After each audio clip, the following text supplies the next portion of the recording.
My name is Sarah Mitchell, and I'm 29 years old. Have you ever had a family member who treated your time like it belonged to them instead of you? Someone who made plans for your life without bothering to ask, then acted shocked when you finally said no? That's exactly what my sister, Tori, did to me for years until one Christmas dinner changed everything forever. Picture this: our family gathered around my parents' dining table, the smell of prime rib filling the air, Christmas music playing softly in the background, when my older sister pulled out her expensive leather planner and made an announcement that would shatter our family's peace. What she said next left me stunned, but what I did in response left everyone else speechless. You see, Tori had been treating me like her personal babysitter since we were kids, always assuming I'd drop everything to watch her 3 children whenever she needed me.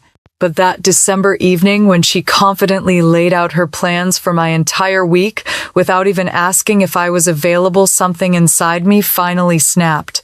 The next day, when she showed up at my apartment with suitcases and 3 confused kids expecting me to give in like I always had, before she discovered something that made her face go white and her hands shake. What happened next would cost my family over $100,000, destroy professional reputations, put marriages to the test, and force everyone to learn a lesson they'd never forget. But here's what nobody saw coming. Sometimes the person everyone takes for granted turns out to be the one with the most power to change everything. So, what exactly did I do that caused such chaos, and was standing up for myself worth the explosive aftermath that followed? Let me take you back to where it began. I never thought Christmas dinner would be the day I finally stood up to my sister, but looking back, maybe it was inevitable. My name is Sarah Mitchell, and at 29, I thought I had my life figured out. I run a successful freelance graphic design business from my apartment in Sacramento, pulling in around $85,000 a year, working with startups and small businesses across California. Not bad for someone who gets to work in pajamas half the time. But my family, well, they never quite saw it that way. To them, working from home meant I was always available, always flexible, always ready to drop everything when they needed something. And my older sister Tori was the worst about it. Tori is 3 years older than me, 32, and everything our parents ever wanted in a daughter. She married Michael Hayes, a financial advisor with a solid practice, and gave them 3 beautiful grandchildren. Emily is 9 now, smart as a whip, and always asking me about my design work. Jake is 7 with this mischievous grin that gets him out of trouble more often than it should. And little Lily, 4 years old, still thinks I hung the moon. I love those kids more than anything, but somewhere along the way I became the family's default babysitter. Not by choice, mind you. It just happened gradually, the way these things do. When we were kids, I was always the responsible one, the one who cleaned up messes and kept the peace. Mom would say things like, "Sarah is so good with children," or "Sarah doesn't mind helping out." Dad would nod approvingly and talk about family obligations and doing your part. Tori, meanwhile, was busy being perfect. Straight A's captain of the volleyball team, homecoming queen. She went to UC Davis, got her business degree, landed a job as a regional sales manager at MedTech Solutions, a pharmaceutical company in Sacramento. Everything came easy to her, including the assumption that other people would handle the inconvenient parts of her life. It started small when she got married. Could you watch the kids for a few hours while we go to dinner? Could you pick up Emily from soccer practice? We have a work thing. Can you babysit? Never really asking more, like informing me of what was going to happen. And I always said yes, because that's what good sisters do, right? But about 18 months ago, something inside me started to shift. Maybe it was turning 28 and realizing I hadn't been on a real vacation in 3 years, because every time I planned something, there was a family emergency that required my immediate attention. Maybe it was watching my friend Jessica Rodriguez set boundaries with her own demanding family and seeing how much happier she became. Or maybe it was the panic attack I had in Target when Tori called to tell me she was dropping the kids off in 20 minutes because she had a last-minute client dinner. I found myself hyperventilating in the cereal aisle, clutching a box of Cheerios and wondering how my life had become something I didn't recognize. That's when Jessica convinced me to see Dr. Amanda Chen, a therapist who specializes in family dynamics and boundary setting. Dr. Chen is this calm, no-nonsense woman in her mid-40s who has a way of cutting through emotional fog and getting to the heart of things. Your family has trained you to prioritize their needs above your own, she told me during one of our early sessions. They've conditioned you to believe that saying no makes you selfish when really, it just makes you human. We spent months working on what she called boundary exercises, role-playing conversations where I practiced saying no, writing letters I'd never send to express feelings I'd been bottling up for years, learning to recognize manipulation tactics disguised as family love. Setting boundaries isn't about punishing others, Dr. Chen reminded me week after week. It's about teaching people how to treat you with respect. Sometimes that process is uncomfortable, but it's necessary for healthy relationships. By December of 2024, I felt stronger, more centered, more aware of my own worth. I promised myself that the next time someone in my family took my time for granted, I would stand my ground. I had no idea that opportunity would come on Christmas Day wrapped up in holiday traditions and served alongside Mom's famous prime rib. Christmas has always been a big production in the Mitchell family. Mom spends days preparing her signature dishes. That honey-glazed ham. She makes every year scalloped potatoes with 3 different kinds of cheese green bean casserole with those crispy fried onions. Dad loves and her legendary apple pie with homemade vanilla ice cream that could make grown men weep. The dining room gets transformed with her best china, the silverware, that only comes out for special occasions, and centerpieces. She creates herself from pine branches and cranberries she collects from our backyard bush. This year was no different.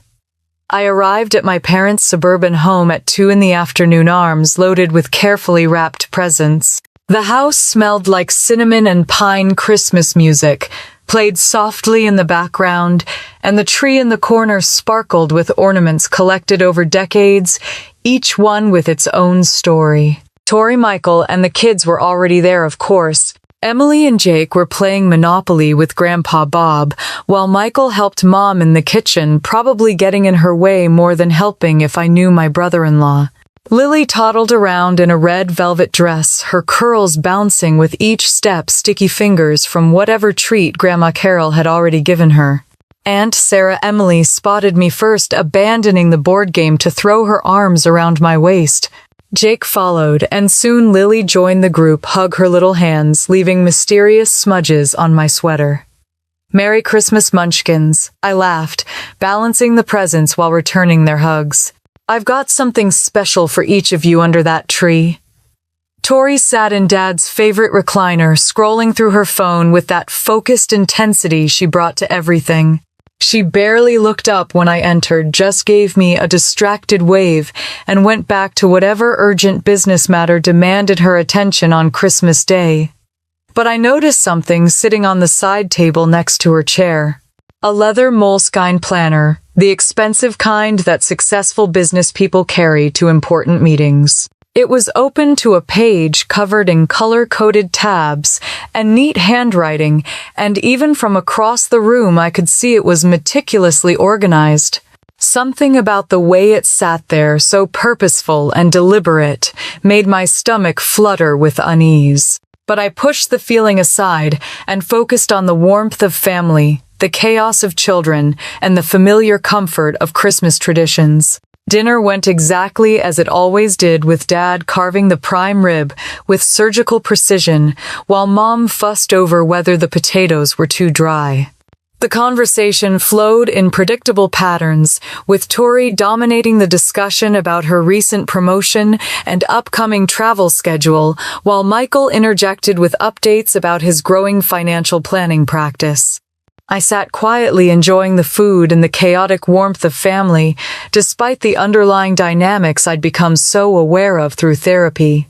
The children chattered about school and friends, and Christmas morning surprises their excitement infectious and pure.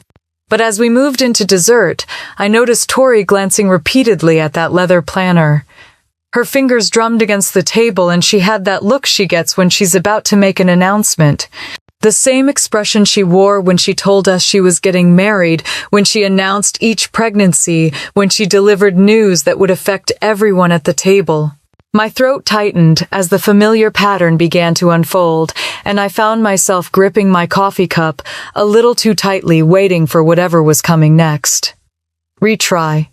The moment arrived as Mom was serving her famous apple pie. Tori cleared her throat and reached for that leather planner with the deliberate movements of someone about to deliver a presentation.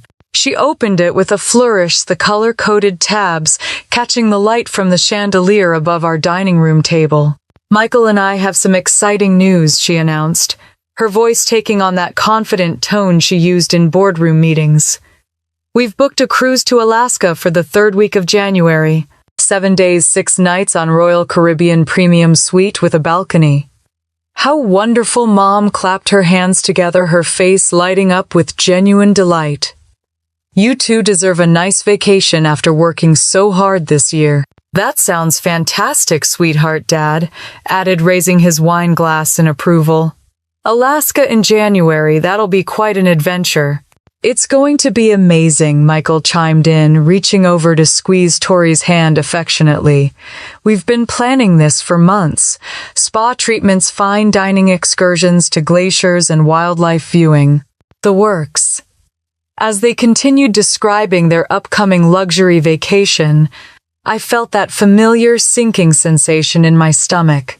The way Tori's eyes kept darting toward me, the careful timing of this announcement during dessert, when everyone was relaxed and happy, the fact that she'd brought her planner to Christmas dinner at all.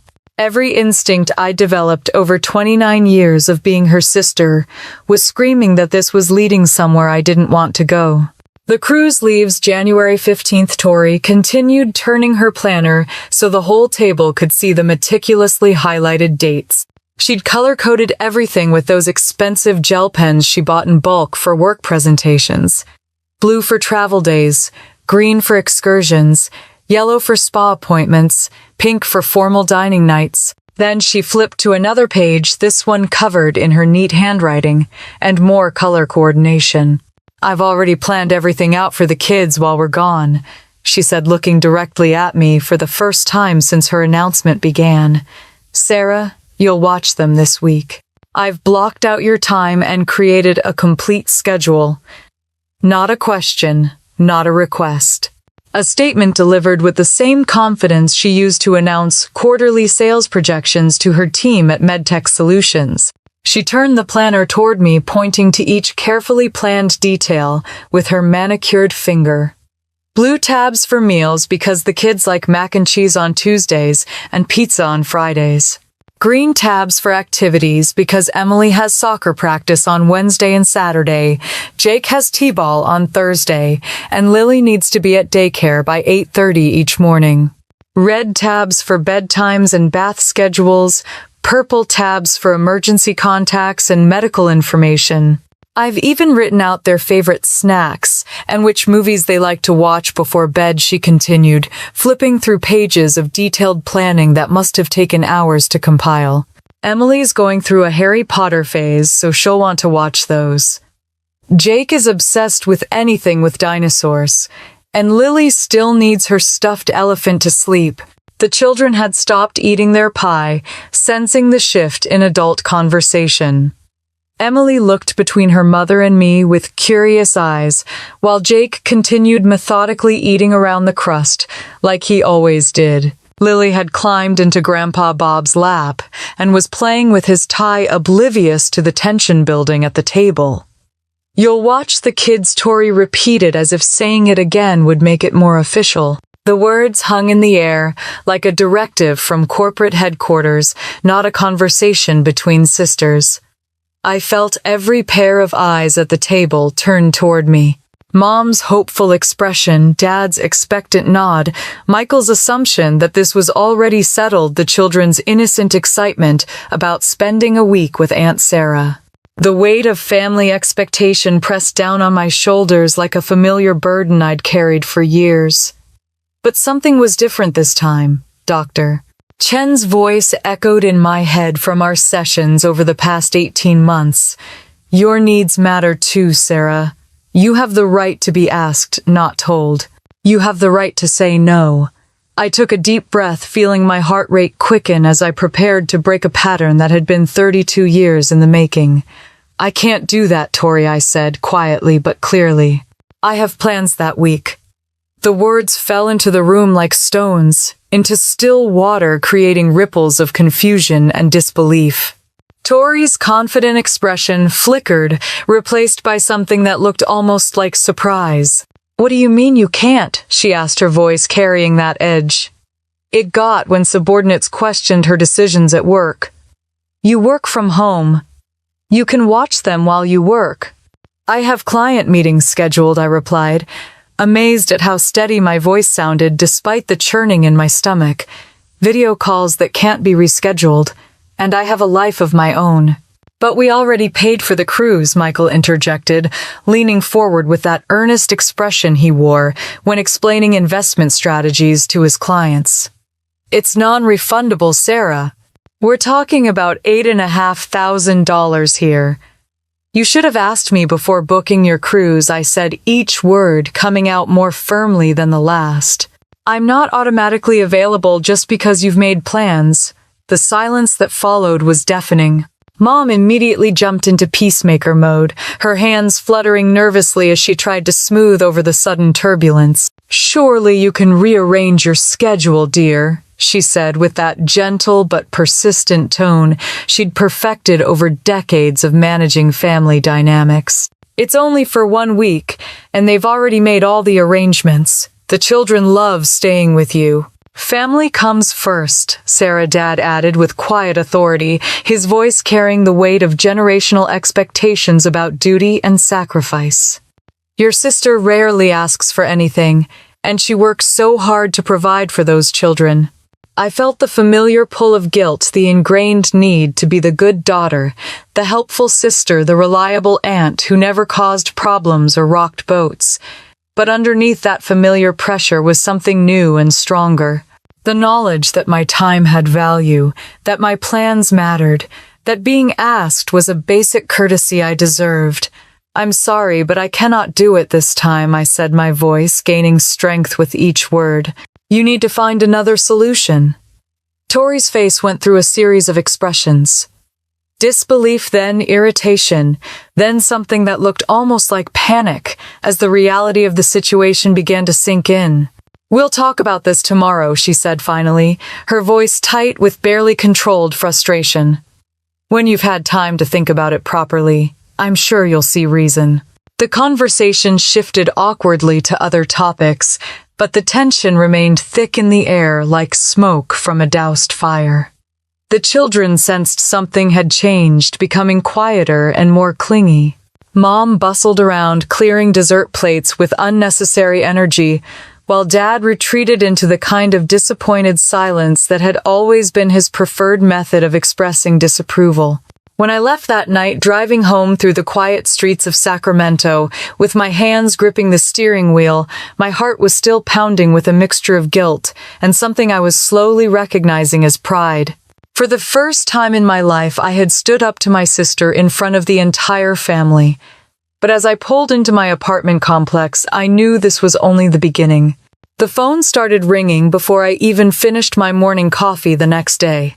Tori's name flashed on the screen and I let it go to voicemail. Then it rang again and again. By the 4th call, I finally answered. Have you come to your senses yet? She asked, without any greeting, her voice sharp with irritation. My answer is still no, Tori, I replied, surprised by how calm I sounded. I have commitments that week that I cannot break. What commitments? She demanded. You never do anything important. You sit at home in your pajamas making little graphics for people's websites. The dismissal of my entire career stung, but I refused to take the bait. My time is valuable to me even if it isn't to you. I have work meetings and personal plans that have been scheduled for weeks. Reschedule them, she said, as if it were the most obvious solution in the world. This is family, Sarah. This is important. No, I replied simply. You need to find another babysitter. There was a long pause before she responded, and when she did, her voice had taken on that dangerous edge I remembered from childhood arguments. Mom can't watch them all week. She has her book club and her volunteer work at the hospital. Dad's got his golf tournament that weekend. This is so selfish of you. That's not my problem to solve, I said, amazed at how steady my voice remained. You're their parents. Figure it out. After everything we've done for you, she scoffed. This is how you repay us. What exactly have you done for me, Tori? I asked, genuinely curious about what she thought she had contributed to my life. The question caught her off guard. She sputtered for a moment before recovering her composure. We're family, she said finally. We include you in everything. The kids love you. We invite you to dinners and birthday parties. I almost laughed at the irony. Those family events she mentioned had always been on her terms at her convenience. The birthday parties where I ended up helping in the kitchen while she socialized. The dinners where I entertained the children while the adults talked. The holidays where my presence was expected, but my preferences were never considered. Yes, family helps each other, I said carefully.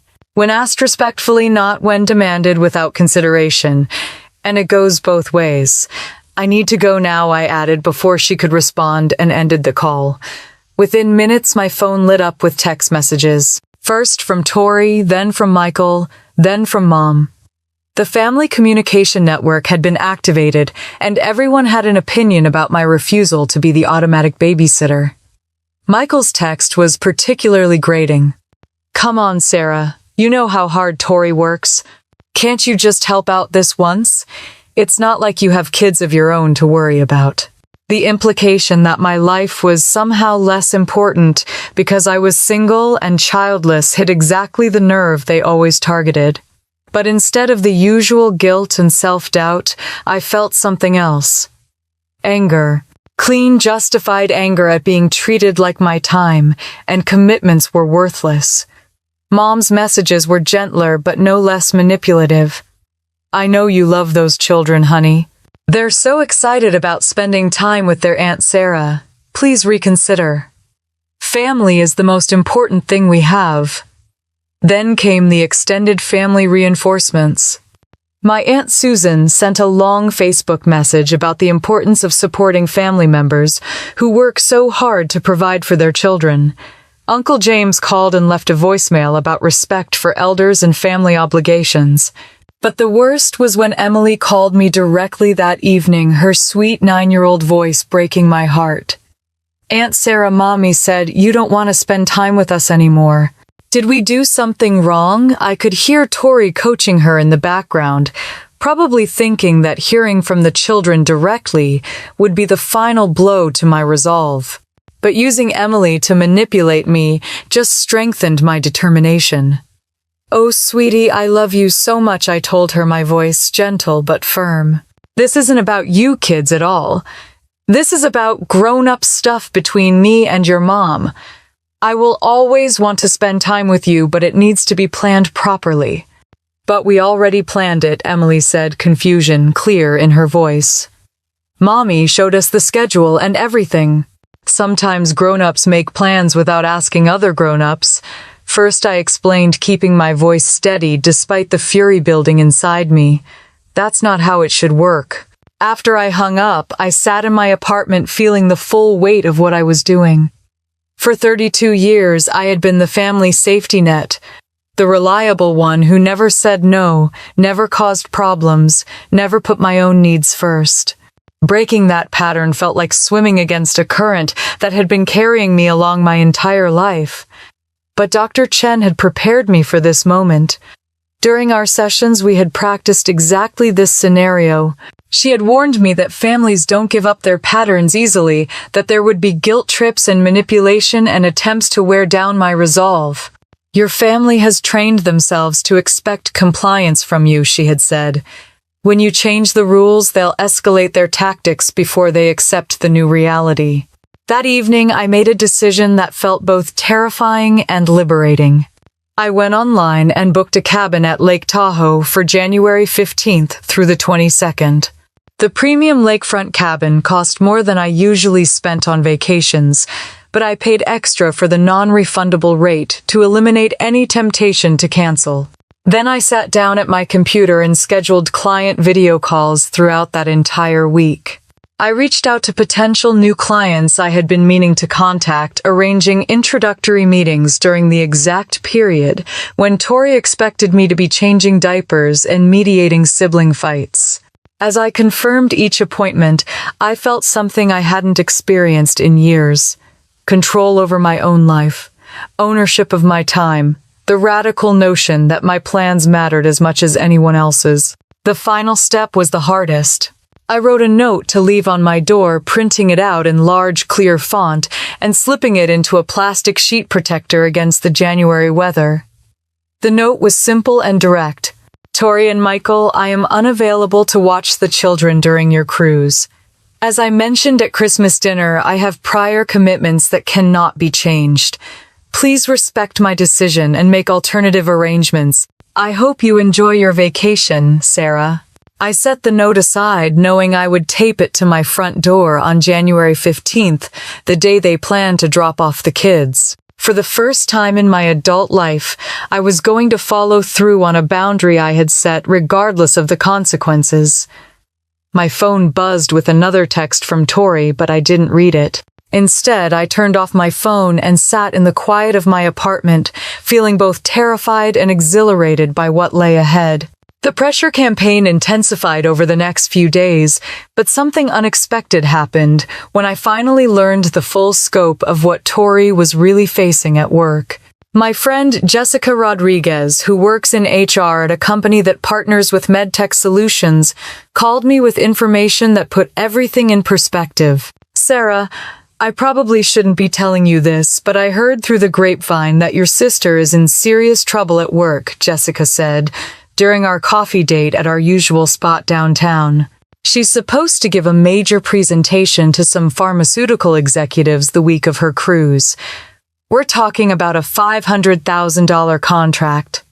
My stomach dropped. $500,000. That was more money than I made in 6 years. There's more, Jessica continued, lowering her voice. Apparently her boss has been questioning her reliability. She's had 2 family emergencies already this quarter that made her miss important meetings. Word is if she misses this presentation, she can forget about that regional director promotion she's been gunning for. I sat there stirring my latte, processing this information. Tori hadn't mentioned any of this during her Christmas announcement. She'd made it sound like a well-deserved vacation, not a potential career catastrophe in the making. That evening, Tori called me again, and this time her voice was different. Less demanding, more desperate. Sarah, I need to be honest with you, she began, and I could hear the strain in her voice. This isn't just about a vacation. I have a crucial presentation that week, and if I miss it, my entire career could be in jeopardy. You should have told me that from the beginning, I replied. But it doesn't change the fact that you never actually asked me. You just assumed I'd be available. I know, she said quickly. I messed up the way I approached it. But Sarah, I'm begging you. Please, I'll pay you. I'll cover your expenses for the week. I'll do whatever you want. It was the first time in my adult life that I had heard Tori beg for anything, and it almost broke my resolve. Almost. I'm sorry, Tori, but my answer is still no. You had months to plan for this. You could have asked me properly months ago, but instead, you just assumed I'd drop everything for you like I always have. I can't reschedule those pharmaceutical executives, she said, her voice cracking slightly. They're flying in from Switzerland. This is my one shot, and I can't reschedule my life on 2 weeks' notice, I replied. I've already committed to other things. The truth was, I had scheduled that emergency session with Dr. Chen for the next day because I was starting to waver. The guilt was enormous, especially knowing about Tori's work situation.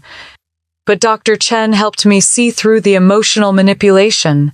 "Let me ask you something, Sarah," she said, as we sat in her comfortable office with its soothing earth tones and strategically placed plants. If Tori's career was truly this important, why didn't she plan for childcare when she booked the cruise? Why didn't she ask you months ago? I hadn't thought about it that way. People who respect your time ask in advance, Dr. Chen continued.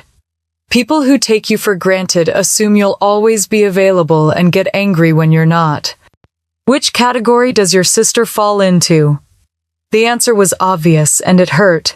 But what if she really does lose her job, I asked. Then she'll have learned a valuable lesson about planning and respect, Dr. Chen replied gently. You are not responsible for fixing the consequences of other people's poor choices, even when those people are family. That afternoon, I received a call from Michael that made me even more determined to stick to my boundaries. Sarah, this is about more than just Tori's job, he said, his voice tight with stress. My financial planning practice is already taking a hit. People at the country club are talking about our family drama. Clients are asking questions about our stability. When a financial advisor can't even manage his own family situation, it makes people nervous about trusting him with their money.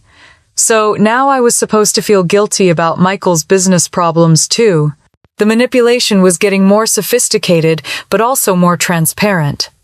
I'm sorry you're having business difficulties, Michael, I said calmly. But that's not my responsibility either. 2 of my biggest clients have already scheduled meetings to discuss possibly moving their accounts, he continued, as if I hadn't spoken. The Henderson family, they've been with me for 8 years. They're questioning whether I can handle pressure if I can't even get my family to help out in a crisis. Your family problems are affecting your business because you created family problems, I replied. I set a reasonable boundary, and instead of respecting it, you've all chosen to create drama. You're destroying our family, he said finally, his voice cold with anger. No, I'm setting boundaries. There's a difference. That night I made my final preparations. I confirmed my Lake Tahoe reservation, double-checked my client meeting schedule for the cruise week, and wrote detailed notes for myself about maintaining my resolve. I even arranged for my neighbor Mrs. Patterson to collect my mail and water my plants while I was gone. The next evening my mom called with one last attempt at persuasion. Honey, I've been thinking about this situation and I'm wondering if maybe we can find a compromise, she said in that gentle but persistent tone she'd perfected over decades of managing family crises. What kind of compromise, Mom? Well, maybe you could just take the children for part of the week. Your father and I could handle the weekend and you could take them Monday through Friday. Mom, I said as kindly as I could, that's not a compromise. That's still me providing free childcare because Tori didn't plan ahead. But the children are so excited about staying with you, she continued. Emily keeps asking when she gets to sleep over at Aunt Sarah's house. And that's exactly why Tori should have asked me properly, instead of just announcing her plans, I replied. Now the kids are disappointed because of her assumptions, not because of my boundaries. After I hung up, I sat in my apartment looking at the note I'd written for my door, now safely tucked into its plastic protector. In less than 2 weeks, I would tape it to my front door and drive away to Lake Tahoe, leaving my sister to deal with the consequences of her own poor planning. For the first time in my life, I was going to put my own needs first, and I was terrified and exhilarated in equal measure. January 15th arrived with that crisp California winter air that makes everything feel sharp and clear. I had been awake since dawn, my stomach churning with a mixture of nerves and determination as I made my final preparations. My suitcase sat by the front door packed with comfortable clothes and the books I'd been meaning to read for months. My laptop bag contained everything I needed for the client meetings I'd scheduled throughout the week. At exactly 9 in the morning, I taped the note to my front door. My hands were steadier than I'd expected as I smoothed the plastic protector against the wood, making sure it was clearly visible. The words looked so simple in black ink on white paper, but they represented the biggest stand I'd ever taken in my life. By 9:15, I was loading my car in the parking garage beneath my apartment building. The Lake Tahoe cabin was a 3-hour drive from Sacramento, and I wanted to be well on my way before Tori and Michael arrived. I had blocked their phone numbers the night before, knowing that if I heard Emily's voice asking where Aunt Sarah was, my resolve might crumble completely. The drive up Highway 50 toward the mountains was beautiful, with patches of snow beginning to appear on the pine trees as I gained elevation. For the first hour, I kept checking my rearview mirror, half expecting to see Tori's silver SUV chasing me down the highway. But as the miles passed and the Sacramento Valley disappeared behind me, I began to relax into the radical notion that I was doing exactly what I wanted to do with my time. I later learned from Jessica, who heard it from her friend who lived in my apartment complex, exactly what happened when Tori and Michael arrived at my place. They pulled up at 10:45, 15 minutes early, as always, because Tori prided herself on punctuality. Emily jumped out of the car first already, reaching for her purple backpack that was stuffed with a week's worth of clothes and her favorite stuffed animals.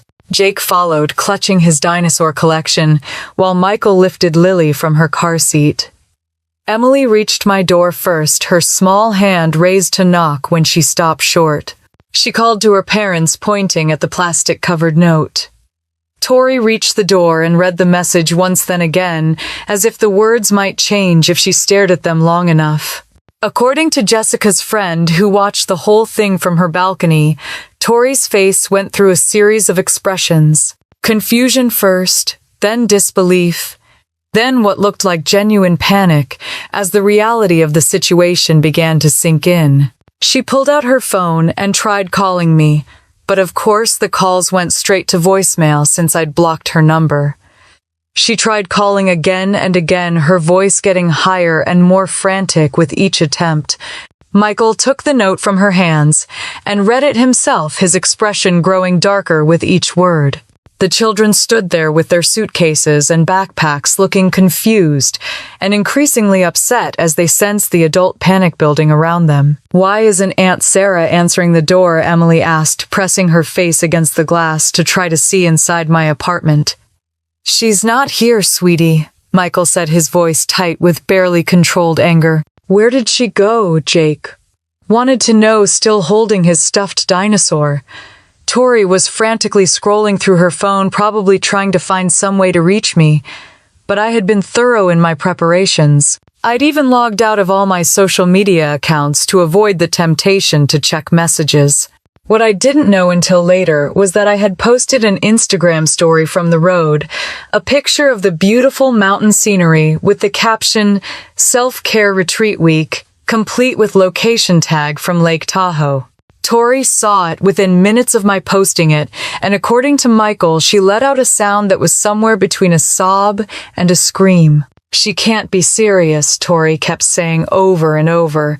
"She can't actually be doing this to us." But there it was, proof that I was not only serious but already 3 hours away and completely unreachable. Michael tried a different approach, calling my parents to see if they could somehow intervene, but Mom and Dad were just as shocked as everyone else. They had genuinely believed that I would come around, that family pressure would work the way it always had before. "You need to call her and tell her to come back," Tori demanded when she got Mom on the phone. "Honey, I don't think she's going to answer our calls," Mom replied, and I could picture her wringing her hands the way she did when family harmony was disrupted. Meanwhile, I was pulling into the driveway of the most beautiful cabin I'd ever seen. Nestled among towering pine trees with a perfect view of Lake Tahoe, it was exactly the peaceful retreat I needed. The silence was profound after weeks of family drama, broken only by the gentle lapping of water against the shore and the occasional call of birds in the trees. I carried my bags inside and stood in the main room with its stone fireplace and floor-to-ceiling windows, feeling something I hadn't experienced in years. Complete ownership of my time. No one expecting me to be anywhere, no one assuming I would drop everything for their convenience, no one treating my schedule as less important than their own. My phone, still on airplane mode, remained blissfully silent. While I was unpacking my clothes and setting up my laptop for the week's work, Tori and Michael were facing the full reality of their situation. They had no backup plan, no alternative childcare arranged, and a cruise ship that would leave the next morning whether they were on it or not. According to what I pieced together later, they spent the rest of that day in increasingly desperate phone calls. Professional childcare services that might have taken 3 children for a week required advance booking and references they didn't have. The rates for emergency care were astronomical, assuming they could even find someone available. My parents reluctantly agreed to help, but they had their own commitments that week. Dad had his golf tournament, which he'd been looking forward to for months. Mom had her volunteer shift at the hospital and her book club meeting that she'd already committed to hosting. As the afternoon wore on and reality set in, Tori and Michael faced an impossible choice. Forfeit their $8,000 cruise and lose Tori's crucial career opportunity, or somehow piece together a week of childcare that would cost almost as much and leave 3 children feeling shuffled between different caregivers. All because they had assumed that Aunt Sarah would always be available, always willing to sacrifice her own plans for their convenience. While they struggled with the consequences of their assumptions, I built my first fire in the cabin's stone fireplace and settled down with a cup of tea and the novel I'd been trying to read for months. For the first time in my adult life, I was exactly where I chose to be.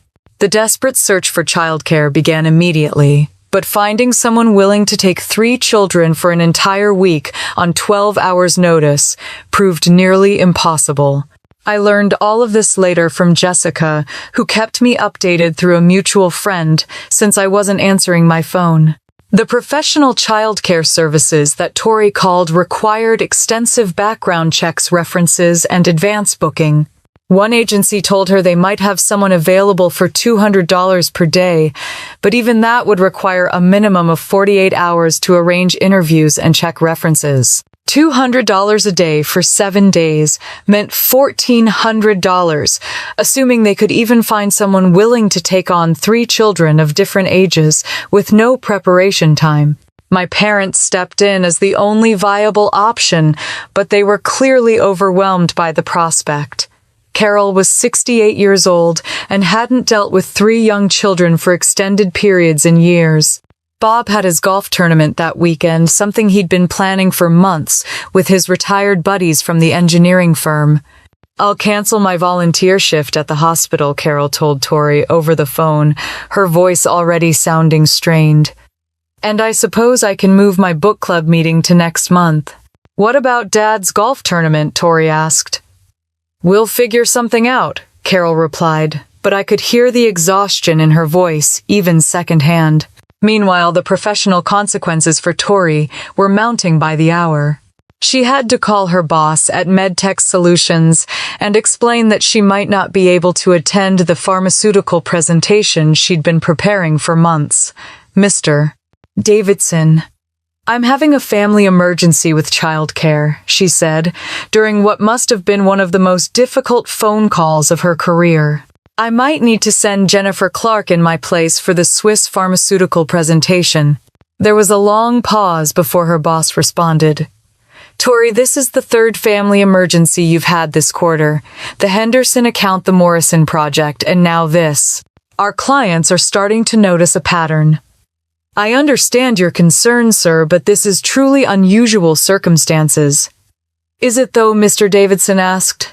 "Because from where I'm sitting, it looks like you're having trouble managing your personal obligations alongside your professional ones. That's not the kind of reliability we need for a regional director position." The call ended with Tori's promotion prospects hanging by a thread and her career reputation taking a serious hit. The Swiss pharmaceutical executives were flying in specifically to meet with her, and sending a junior associate in her place would signal to the clients that MedTech Solutions didn't consider their business important enough for management attention. Michael's situation was deteriorating just as rapidly. Word had already spread through their country club about the family drama, and several of his financial planning clients were asking pointed questions about his ability to manage his own household affairs. "Michael, if you can't handle a simple childcare situation with your own family, how can we trust you to handle our retirement planning?" asked Mrs. Henderson, one of his oldest and most valuable clients, during what was supposed to be a routine portfolio review. "This is completely different from financial management," Michael replied, but his confidence was clearly shaken. "Is it though?" Mrs. Henderson continued. "Both require planning foresight and the ability to have backup systems in place when things don't go according to plan." Two other clients called that same day to schedule meetings about possibly moving their accounts. In the financial services industry, reputation and perceived stability were everything. Clients who were trusting advisors with their life savings needed to believe those advisors had their lives under control. But perhaps the most surprising reaction came from Michael's mother, Pat Chen. When Tori called her in desperation, hoping for another potential babysitter, Pat's response was not what anyone expected. "Patricia, I need to ask if you could possibly help us with the children this week," Tori said, her voice carefully controlled. "What happened to Sarah?" Pat asked. "She's being completely unreasonable and selfish," Tori replied. "She refuses to help family when we really need her." "Did you ask her properly?" Pat inquired, her voice taking on a sharp edge that surprised everyone. "Of course I asked her. When at Christmas dinner," Tori said, as if that explained everything. "You mean you told her at Christmas dinner," Pat corrected.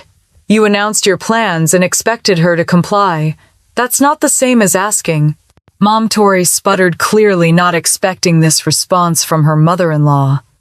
"Tori, I've been watching this family dynamic for years, and I've kept my mouth shut because it wasn't my place. But Sarah has every right to refuse to provide free childcare on 2 weeks' notice. You should have arranged this months ago when you booked the cruise." The conversation ended with Pat declining to help, and Tori hanging up in shock. Even her usually supportive mother-in-law was taking my side. By evening, the full scope of the crisis was becoming clear. Tori would have to choose between her career-defining presentation and her expensive vacation. There was no magical solution that would allow her to have both without consequences. The children, meanwhile, were confused and upset by the chaos swirling around them.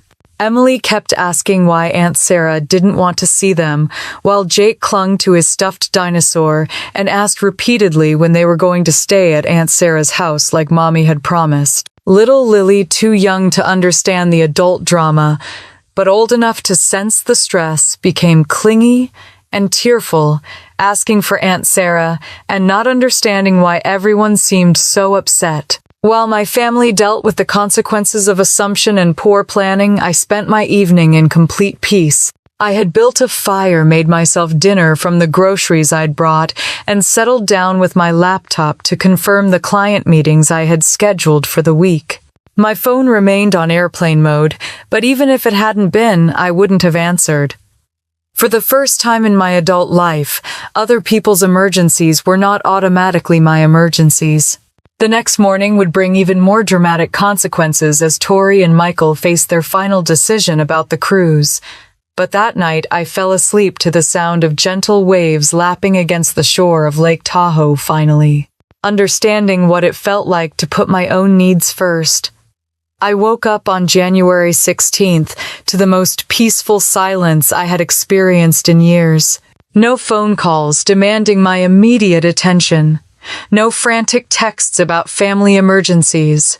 No guilty feelings about disappointing people who had never bothered to ask what I actually wanted to do with my time. Just the gentle sound of water against the shore and morning light filtering through the pine trees outside my cabin window. While I was making coffee, and planning a day of hiking and client work. Tori and Michael were making the hardest decision of their marriage. They had spent most of the night arguing about what to do, and by morning they had reached a devastating conclusion. According to Jessica, who heard this from Mom, later Tori called her boss at MedTech Solutions at 7 in the morning to deliver the news that would effectively end her chances at the regional director promotion. "Mr. Davidson, I need to inform you that I won't be able to attend the Swiss pharmaceutical presentation today," she said, her voice carefully controlled despite what this admission was costing her. "I see," her boss replied coldly.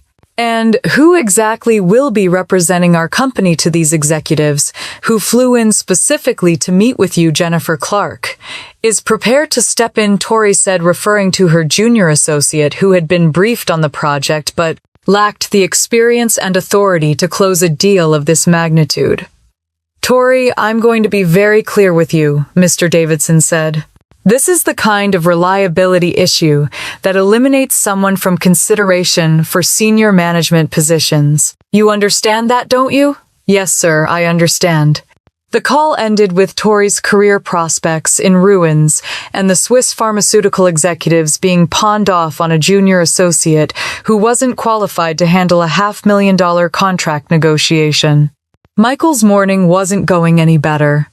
The Henderson family, his clients for 8 years, called to schedule an urgent meeting about moving their retirement accounts to another advisor. "Michael, we've been thinking about this situation," Mrs. Henderson said during the call. "If you can't manage your own family's basic planning, how can we trust you with our financial future?"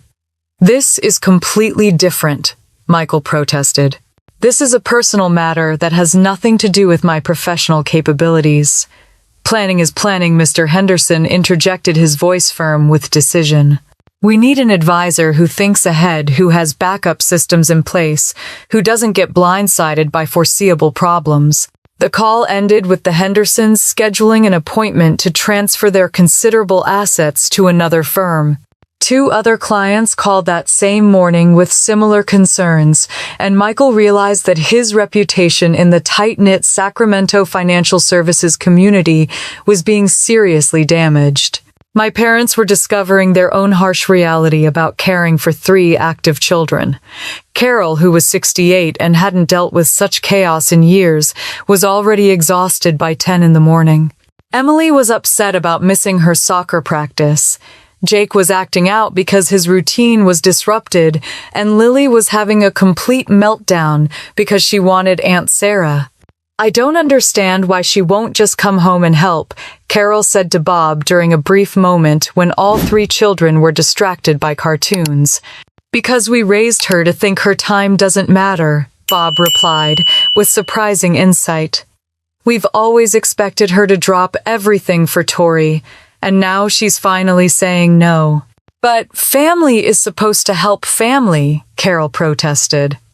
"Help, yes. Be taken for granted, no. There's a difference, and maybe it's time we admitted that." Meanwhile, the extended family had divided into camps. Aunt Susan was posting passive-aggressive messages on Facebook about the importance of family loyalty and sacrifice.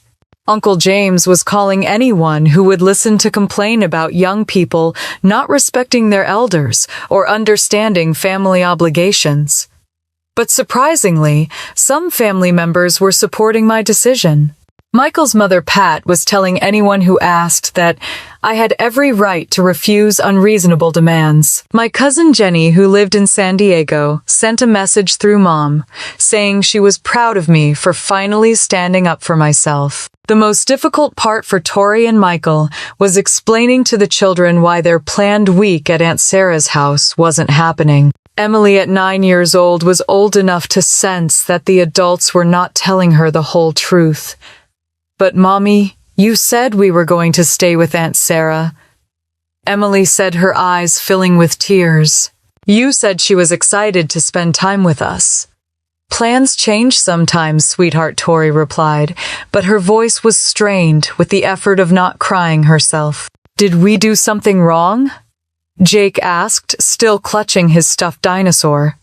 "Is Aunt Sarah mad at us?" "No, honey, you didn't do anything wrong," Michael assured him, but the explanation felt hollow even to him. Lily was the most difficult to comfort because at 4 years old she couldn't understand why promises were being broken or why all the adults seemed so upset. She kept asking for Aunt Sarah and crying when told that wasn't possible. While my family dealt with the emotional and financial consequences of their assumptions, I spent the day hiking around Lake Tahoe, breathing clean mountain air and feeling more centered than I had in years. I had my first client video call at noon, a consultation with a startup company in San Jose about their branding needs. The irony wasn't lost on me that while Tori was missing the most important presentation of her career, I was conducting business as usual from a beautiful mountain setting, completely in control of my schedule and my priorities. That evening, I finally turned my phone back on and was immediately overwhelmed by the flood of messages that had accumulated. Dozens of voicemails, text messages, and missed calls from family members, each one more desperate than the last. But there was one message that surprised me. It was from Pat Chen, Michael's mother, and her words were completely unexpected. "Sarah, this is Pat. I just wanted you to know that I think you did the right thing. I've been watching this family take advantage of your kindness for years, and I'm proud of you for finally saying enough. Don't let them guilt you into feeling bad about having boundaries. You're teaching them all an important lesson about respect."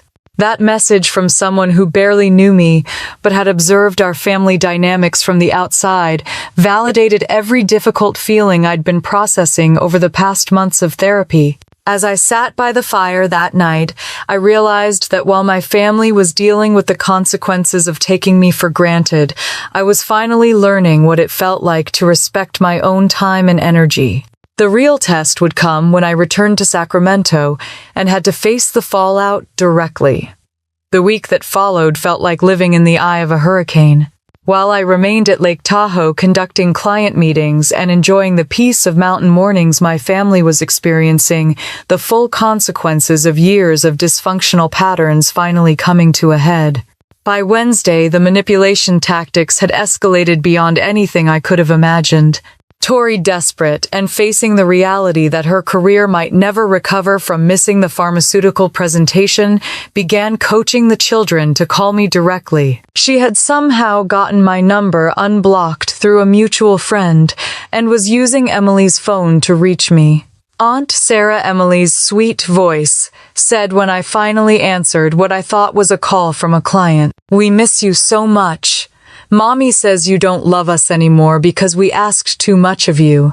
I could hear Tori coaching her in the background, feeding her lines designed to maximize my guilt. The manipulation was so blatant, it was almost insulting, but it still broke my heart to hear Emily's confusion. "Sweetheart, I love you more than anything in the world," I told her gently. "This isn't about you kids at all. This is about grown-ups learning to ask nicely instead of just expecting things from each other." "But Mommy is crying all the time now," Emily continued clearly, reciting words that had been prepared for her. "She says the family is broken because you won't help us." "Emily, I need you to put your mommy on the phone right now," I said firmly. When Tori took the phone, her voice was shaky with what sounded like genuine desperation. "Sarah, please, I'm begging you. Come home and we'll figure this out. I'll do whatever you want." "What I want is for you to stop using your children to manipulate me," I replied, my voice harder than I'd ever spoken to my sister. "What I want is for you to learn that other people's time has value. What I want is for you to grow up and handle your own problems. You're destroying our family," she said, her voice breaking. "No, Tori, I'm setting boundaries. The family drama is your choice, not mine." Meanwhile, the legal consultation that my parents had threatened was moving forward. Carol and Bob had actually contacted a family law attorney, spending $5,000 they could barely afford on a consultation about their rights as grandparents if family dysfunction continued. The attorney, however, gave them news they didn't want to hear. California grandparents' rights were extremely limited, and there was no legal basis for forcing adult family members to provide child care or maintain relationships. If anything, the documented harassment I was receiving could potentially be used against them if they tried to pursue any legal action. The consultation was a waste of money that only served to highlight how far my parents were willing to go to avoid holding Tori accountable for her poor planning. Michael's professional situation was deteriorating rapidly. By Thursday, 3 more clients had scheduled meetings to discuss moving their accounts. Word was spreading through the Sacramento financial services community that Michael Hayes couldn't even manage his own family's basic planning needs. The Henderson account alone represented over $2 million in managed assets. Losing that account would cost Michael approximately $20,000 in annual fees, not counting the referrals and reputation damage that would follow. The country club gossip was particularly vicious. Sacramento's upper-middle-class social circles thrived on exactly this kind of family drama, and the story of the selfish sister who abandoned her family during a crisis was spreading faster than Michael could contain it. I heard about it at the club yesterday, one of his colleagues mentioned during what was supposed to be a casual lunch meeting. People are saying your sister-in-law completely bailed on your family. Makes people wonder about your judgment, you know. But perhaps the most shocking development came when extended family members began organizing what they called an intervention.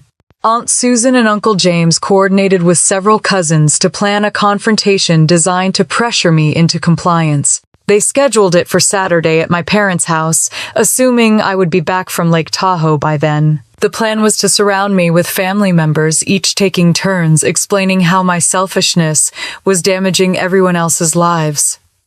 Jessica heard about this through her network of mutual connections and called to warn me. "Sarah, they're planning an ambush," she said during our Thursday evening phone call. "Your Aunt Susan has been calling everyone in the family, organizing them to gang up on you this weekend." "Let them," I replied, feeling calmer than I'd expected. "I won't be there anyway." "What do you mean I'm staying at Lake Tahoe through Sunday? I'm not coming back early to be lectured by people who've spent 30 years enabling Tori's entitled behavior." The manipulation tactics reached their peak when Tori claimed to be having medical issues caused by the stress of the situation. She made appointments with her doctor documenting anxiety and stress-related symptoms that she claimed were directly caused by my refusal to help the family. The medical emergency angle was designed to add another layer of guilt, implying that my boundary setting was literally making my sister sick. But after 18 months of therapy with Dr. Chen, I recognize this as textbook emotional manipulation. When I spoke with Dr. Chen during our emergency phone session on Friday, she helped me process the escalating tactics my family was using. "This is exactly what I warned you about," she said in her calm, reassuring voice. "When people lose their primary source of control over you, they escalate their manipulation tactics before they finally accept the new reality." "But what if Tori really is having medical problems?" I asked. "Sarah's stress-related symptoms are real, but they're caused by her inability to accept responsibility for her own choices, not by your healthy boundaries. You are not responsible for managing other people's emotional reactions to your reasonable limits." The children caught in the middle of adult dysfunction were showing signs of the stress too. Emily was having trouble sleeping, Jake was acting out at school, and Lily was becoming increasingly clingy and fearful. But instead of recognizing that their own behavior was creating this chaos, Tori and Michael blamed me for the children's distress. Every tear, every tantrum, every confused question about where Aunt Sarah had gone was laid at my feet as evidence of my cruelty. The irony was that while my family was falling apart from their own poor choices and manipulation tactics, I was thriving. My client meetings that week were some of the most productive I'd ever had. The peace and clarity I felt at Lake Tahoe translated into better work, clearer thinking, and a confidence I'd never experienced before. But I knew that the real test was coming. Eventually, I would have to return to Sacramento and face the consequences of standing firm in my boundaries. The question was whether my family would be ready to accept a new reality, or if they would continue to escalate their tactics until they destroyed the relationships they claimed to be protecting. I returned to Sacramento on Sunday afternoon to find 67 text messages, 43 missed calls, and an inbox full of increasingly frantic voicemails. The emergency family meeting had been scheduled for 2 o'clock at my parents' house, and according to Jessica, half the extended family had shown up, expecting to find me there for their planned intervention. Instead, they spent 2 hours sitting around Mom's dining room table, complaining about my absence and debating strategies for bringing me back into line. Aunt Susan had prepared what she called talking points about family loyalty and sacrifice. Uncle James brought printed articles about the importance of helping family members in crisis.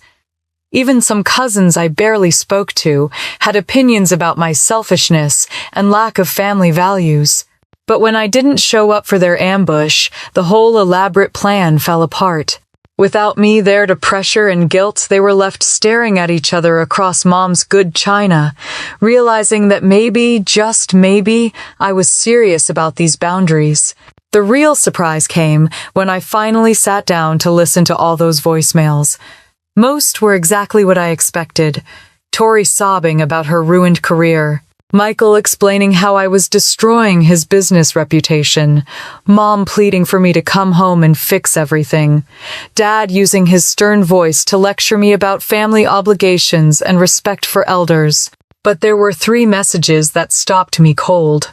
The first was from Pat Chen, Michael's mother, who had somehow gotten my number and called to apologize for her son and daughter-in-law's behavior. Sarah, this is Pat. I've been watching this family dynamic for 10 years now, and I should have spoken up sooner. What Tori and Michael did to you was wrong, and I'm ashamed that my son was part of it. You have every right to your boundaries, and I hope you stick to them. The second surprise came from my cousin Jenny in San Diego, who I hadn't spoken to in over a year. Hey Sarah, it's Jenny. I heard about what happened through the family grapevine, and I just wanted to say I'm proud of you for finally standing up to Tori. She's been taking advantage of your kindness since we were kids, and it's about time someone called her on it. Don't let them guilt you into backing down. But the most shocking message came from Bob, my own father, calling on Saturday evening after the failed family intervention. Sarah, this is Dad. I've been doing a lot of thinking since yesterday, and I owe you an apology. Your mother and I have always expected you to be the one who gives in, who keeps the peace, who sacrifices for everyone else. We never stopped to consider that your time and your plans matter just as much as Tori's. I'm starting to understand that we raised you girls with very different expectations, and that wasn't fair to you. His voice was thick with emotion, something I'd rarely heard from my reserved father. I played that message 3 times, hardly believing what I was hearing. Monday morning brought the aftermath. Tori and Michael's marriage was showing serious strain as they faced the financial and professional consequences of their poor planning.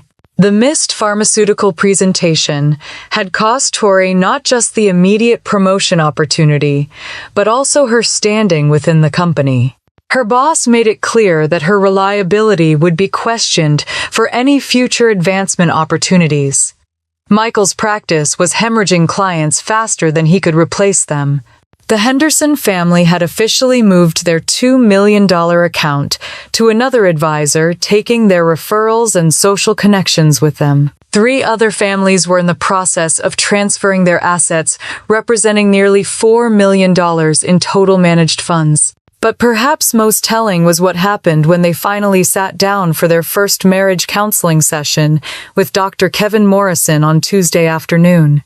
According to what Pat Chen told me later, the session was a revelation for both of them. Dr. Morrison didn't just focus on their communication problems or stress management. He dug into the fundamental assumptions they made about other people's obligations to them. Let me ask you both something, Dr. Morrison said after listening to their story. When you booked this cruise, did either of you consider that Sarah might have her own plans that week? Well, no, Michael admitted. Sarah works from home, so we figured she'd be available. And when you told her about your plans at Christmas dinner, did you actually ask her? Or did you inform her what she would be doing? Tori shifted uncomfortably in her chair. I guess I kind of told her, but I assumed she'd want to help. So you assumed she had no important commitments?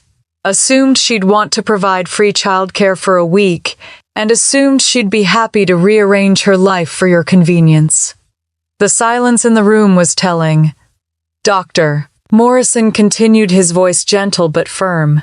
What I'm hearing is a pattern where you both expect others to sacrifice automatically for your needs without considering their perspectives or asking respectfully for help. But family is supposed to help family, Tori protested, using the same argument we'd all heard for years. Help, yes. Be taken for granted, no. There's a significant difference between asking someone for a favor and informing them of what they'll be doing. The session ended with homework assignments that neither of them was prepared for. Doctor, Morrison asked them to write down every time in the past year they had asked family members for help, without considering the inconvenience to those people. He asked them to practice requesting assistance instead of expecting it, and to develop the skill of accepting no for an answer without retaliating.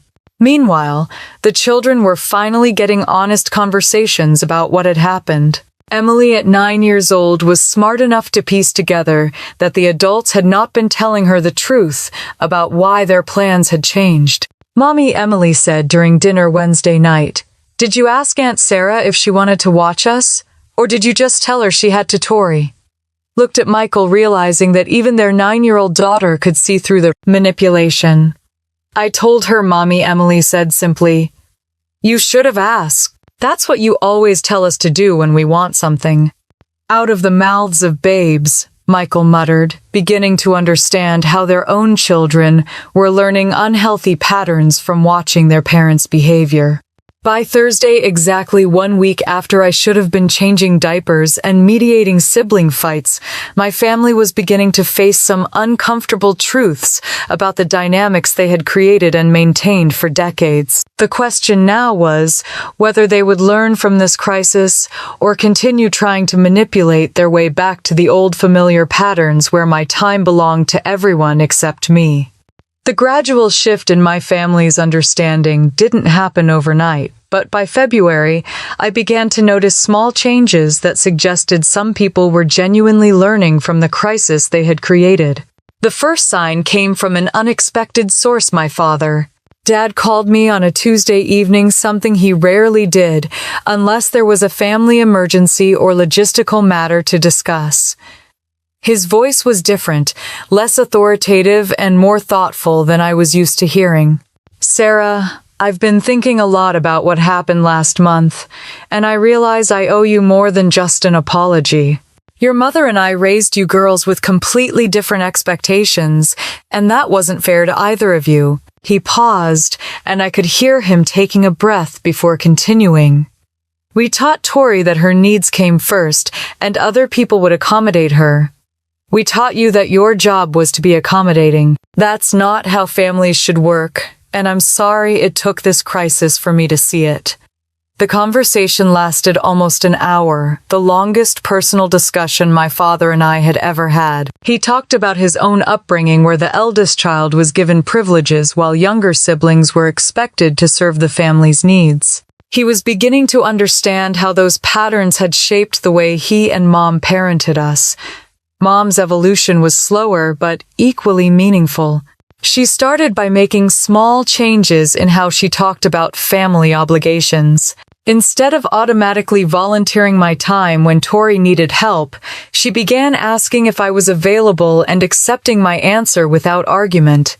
When Tori called in early March asking if I could watch the kids for a weekend so she and Michael could attend a marriage retreat, Mom's response surprised everyone. Tori, honey, you need to call Sarah directly and ask her yourself. If she's available and wants to help, that's between you two. I'm not going to be the middleman anymore. It was a small change, but it represented a fundamental shift in how our family operated. Mom was no longer facilitating the expectation that my time belonged to everyone except me. Tori's approach to asking for help began changing too, though. It took several months of marriage counseling for her to understand why her old methods had been problematic. Her first attempt at asking respectfully was awkward, but genuine. "Sarah, this is Tori. I know things have been difficult between us, and I want to start over. Michael and I have a work conference in San Francisco next month, and we're wondering if you might be available to watch the kids for the weekend. If you're not available or don't want to, that's completely fine. We just thought we'd ask." The difference in tone was remarkable. Instead of demanding or assuming, she was actually requesting.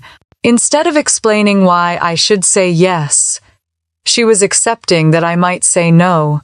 I was available that weekend and actually wanted to spend time with Emily, Jake, and Lily, so I said yes. But the fact that Tori had asked properly, given me advance notice, and made it clear that no was an acceptable answer made all the difference in how I felt about helping. Michael's professional recovery was slower but steady. It took him nearly 6 months to rebuild the trust he had lost with his client base, but he eventually won back some of the accounts he had lost. More importantly, he learned to separate his personal life from his professional reputation by being more thoughtful about how he handled both.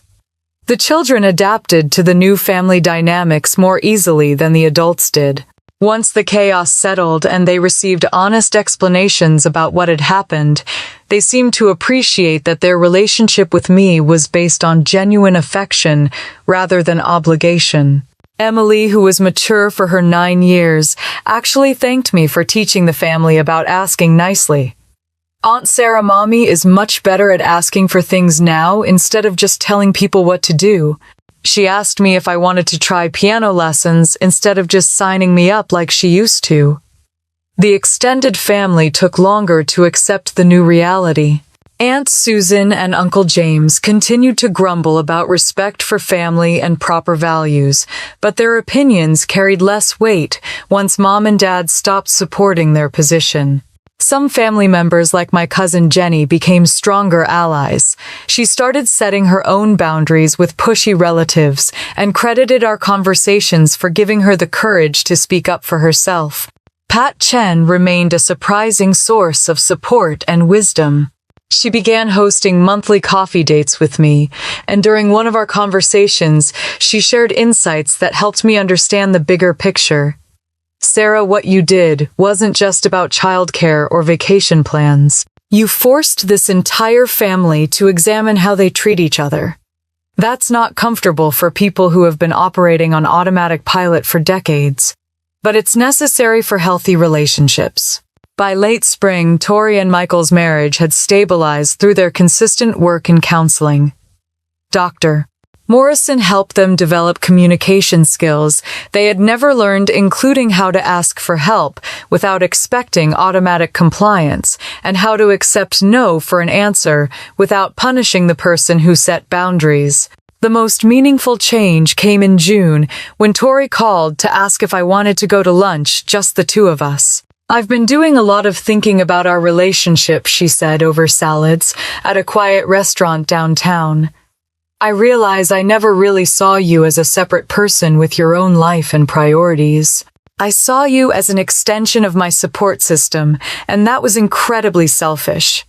She paused, looking directly at me for the first time in months. "I want to rebuild our relationship on better terms if you're willing.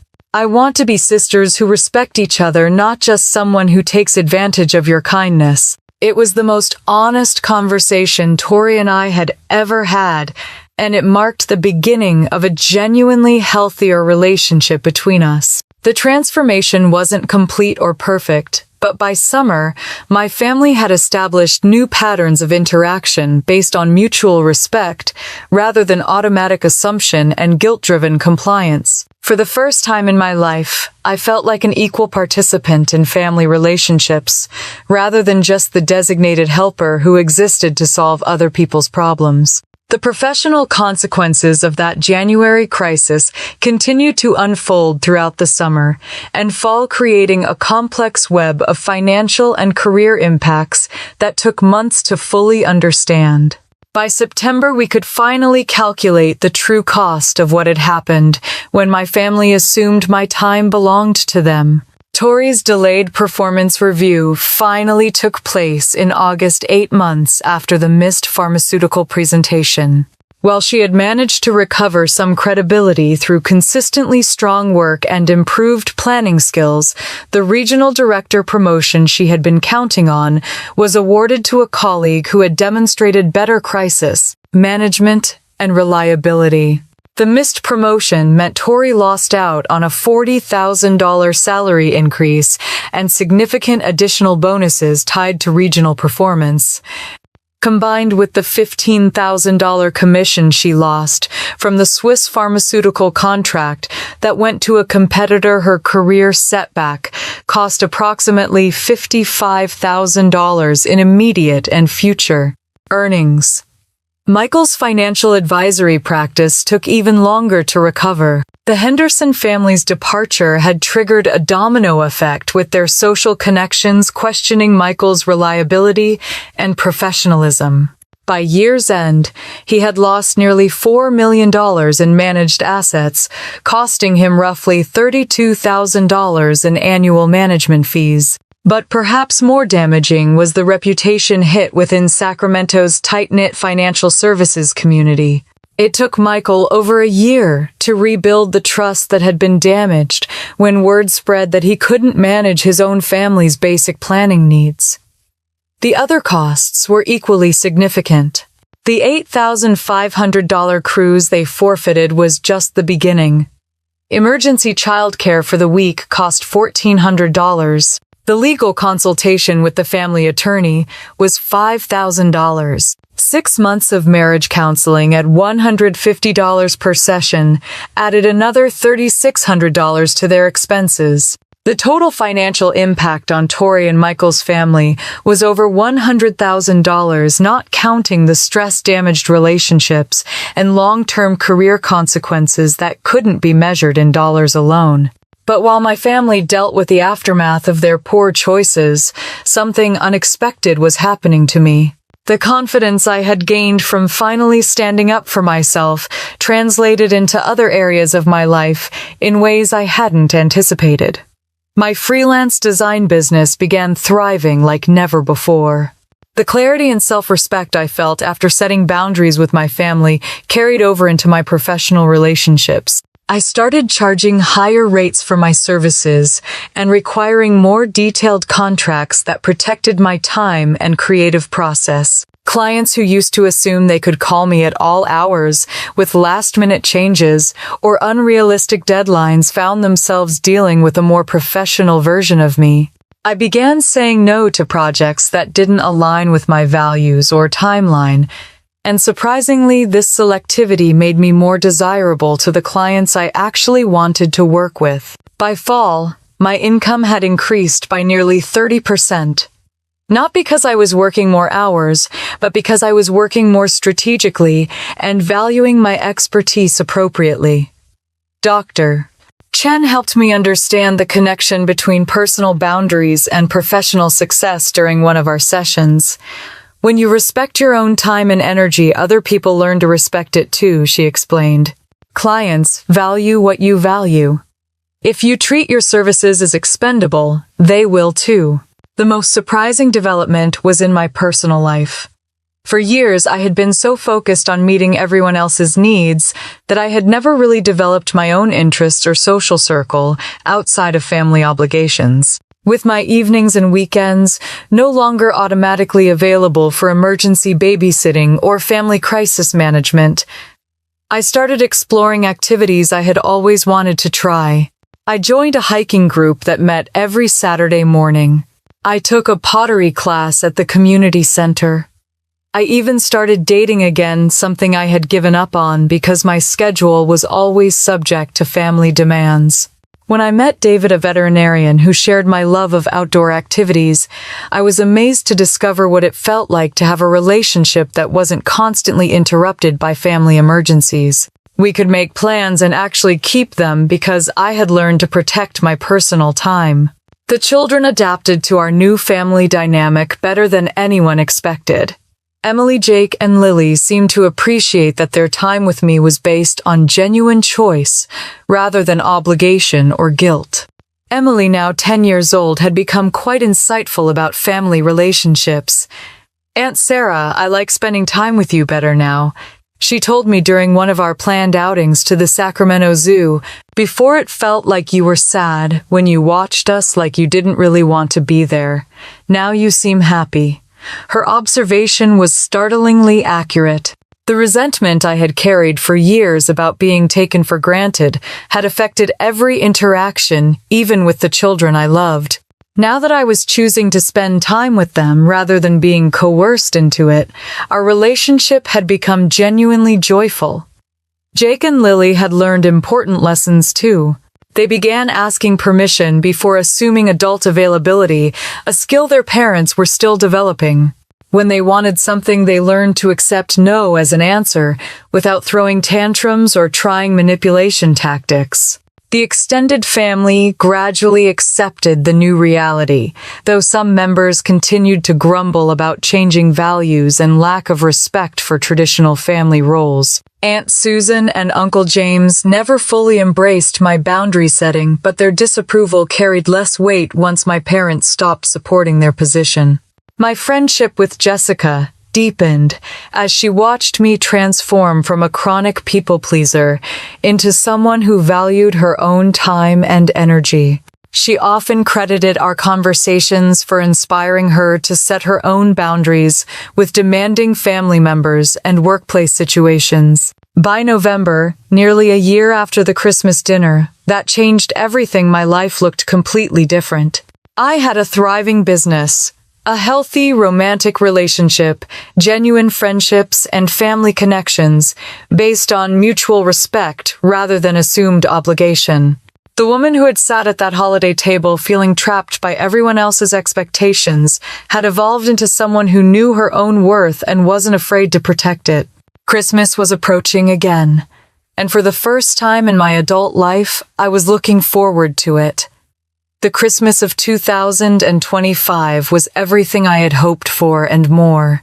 As I drove to my parents' house on Christmas afternoon, I reflected on how different this year felt compared to the anxiety and dread I had carried to that same dinner table just 14 months earlier. David came with me this time, having been warmly welcomed into the family after months of getting to know everyone gradually and naturally. The children adored him, especially when he brought along photos of the animals he treated at his veterinary clinic. Emily was fascinated by his stories about surgical procedures, Jake peppered him with questions about exotic pets, and Lily simply enjoyed having another adult who paid attention to her chatter. When we arrived, the familiar smells of cinnamon and pine greeted us, along with the sounds of children laughing and adults having normal conversations without underlying tension. Mom's prime rib was perfectly prepared. As always, the dining room looked elegant with her best china, and the tree sparkled with the same ornaments that held decades of family memories. But the atmosphere was completely different. There was a relaxed quality to our interactions that I had never experienced before. Conversations flowed naturally, without anyone trying to manage or manipulate outcomes. The children played freely without being used as emotional weapons. The adults actually enjoyed each other's company instead of walking on eggshells around unspoken resentments.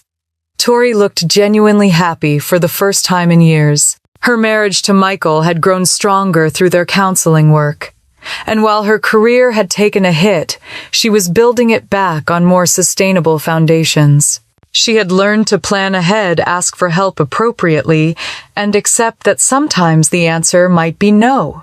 When she needed a babysitter for New Year's Eve, she called me 2 weeks in advance. "Sarah, Michael, and I would love to go to the Parkers' party on New Year's Eve, if you're available to watch the kids. I know it's a holiday, So if you have other plans or just don't feel like dealing with 3 crazy children, that's totally fine.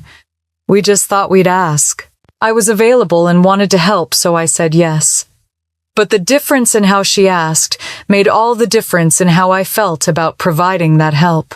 Michael's financial practice had stabilized and was growing again, this time built on more authentic relationships with clients who appreciated his thoroughness and planning skills. He had learned valuable lessons about crisis management and backup planning that actually made him better at his job.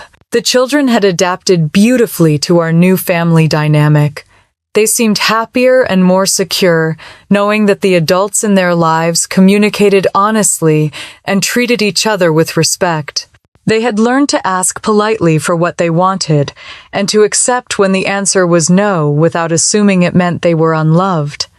Emily, now 11, had become quite the little philosopher about family relationships. "Aunt Sarah, do you remember when Mommy used to just tell people what to do instead of asking?" she said, while we were setting the table for dinner.